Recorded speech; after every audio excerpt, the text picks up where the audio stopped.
সুপ্রিয় দর্শক, স্বাগতম জানাচ্ছি সর্বশেষ আপডেট বাংলা সংবাদে। শুরুতেই সংবাদ শিরোনাম। শুরুতেই জানিয়ে দেব, খুলনায় ভোটকেন্দ্রের সামনে উত্তেজনা, বিএনপি নেতার মৃত্যু। বিস্তারিত থাকছে প্রতিবেদনে। এদিকে আজ থেকে আমরা নতুন বাংলাদেশ সৃষ্টির সুযোগ পেলাম, প্রধান উপদেষ্টা। বিস্তারিত থাকছে প্রতিবেদনে। আরও জানিয়ে দেব, 12 ফেব্রুয়ারি বাংলাদেশ নির্বাচন, 13 ফেব্রুয়ারি ঘটবে বিরাট ঘটনা। বিস্তারিত থাকছে প্রতিবেদনে। এদিকে আজ থেকে নতুন বাংলাদেশের জন্মদিন, প্রধান উপদেষ্টা। বিস্তারিত থাকছে প্রতিবেদনে। আরও জানিয়ে দেব, ভোটকেন্দ্রের নিরাপত্তায় কঠোর অবস্থানে আইনশৃঙ্খলা বাহিনী। বিস্তারিত থাকছে প্রতিবেদনে। এবং সর্বশেষ জানিয়ে দেব, এই দিনটার অপেক্ষায় ছিলাম, সেনাপ্রধান। বিস্তারিত থাকছে প্রতিবেদনে। এতক্ষণ শুনছিলেন সংবাদ শিরোনাম, এবারে বিস্তারিত। তার আগে ভিডিওটি ভালো লাগলে এবং সর্বশেষ আপডেট পেতে চ্যানেলটি সাবস্ক্রাইব করুন। ধন্যবাদ। খুলনা সদরের আলিয়া মাদ্রাসা ভোটকেন্দ্রের সামনে দুই পক্ষের উত্তেজনা ও হট্টগোলের মাঝে মহিবুজ্জামান কোচি নামের এক বিএনপি নেতার মৃত্যু হয়েছে। বৃহস্পতিবার 12 ফেব্রুয়ারি সকাল 8:10 এ ঘটনা ঘটে। মৃত মহিবুজ্জামান কোচি খুলনা মহানগর বিএনপির সাবেক দপ্তর সম্পাদক। নগরের হাজি মহসিন রোড বাই লেনে তার বাড়ি। প্রত্যক্ষদর্শী ও পুলিশ জানায়, সকাল 8টায় আলিয়া মাদ্রাসা একাডেমিক ভবন কেন্দ্রের অদূরে সামনে বিএনপি ও জামায়াত সমর্থকদের মধ্যে উত্তেজনা তৈরি হয়। এ সময় তার মৃত্যুর খবরটি সামনে আসে। ত্রয়োদশ জাতীয় সংসদ নির্বাচন ও গণভোটে ভোট দিয়েছেন প্রধান উপদেষ্টা ড মোহাম্মদ ইউনূস। ভোট দেওয়ার পর তিনি বলেন, আজ আমার জীবনে মহা আনন্দের দিন। আজ থেকে আমরা নতুন বাংলাদেশ সৃষ্টির সুযোগ পেলাম। এর মাধ্যমে আমরা দুঃস্বপ্নময় অতীতকে সম্পূর্ণরূপে বর্জন করলাম। বৃহস্পতিবার 12 ফেব্রুয়ারি রাজধানীর গুলশান মডেল হাইস্কুল কেন্দ্রে ভোট দেওয়ার পর তাৎক্ষণিক প্রতিক্রিয়ায় তিনি একথা বলেন।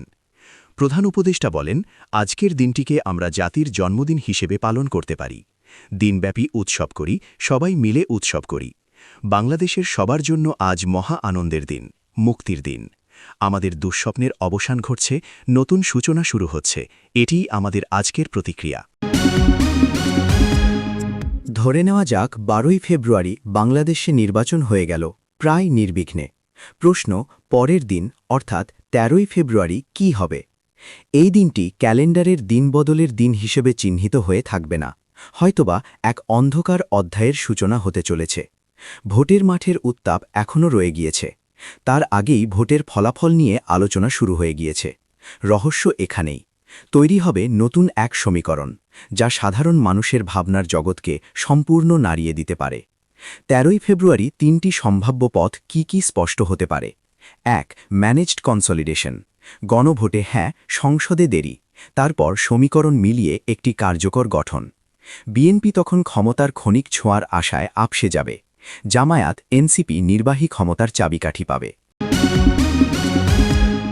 অন্তর্বর্তী সরকারের প্রধান উপদেষ্টা অধ্যাপক ড মোহাম্মদ ইউনূস বলেছেন, আজকে নতুন বাংলাদেশের জন্মদিন।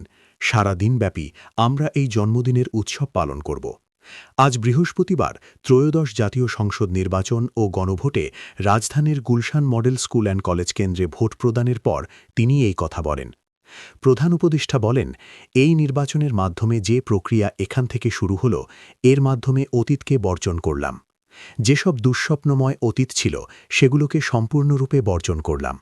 তিনি বলেন, আজকে থেকে আমরা প্রতিটি পদে নতুন বাংলাদেশ সৃষ্টি করার সুযোগ পেলাম। এ সময় তিনি দেশবাসীকে বাংলাদেশের এই জন্মদিন পালনের আহ্বান জানিয়ে বলেন, আজ সারা দিনব্যাপী আমরা জন্মদিন পালন করব।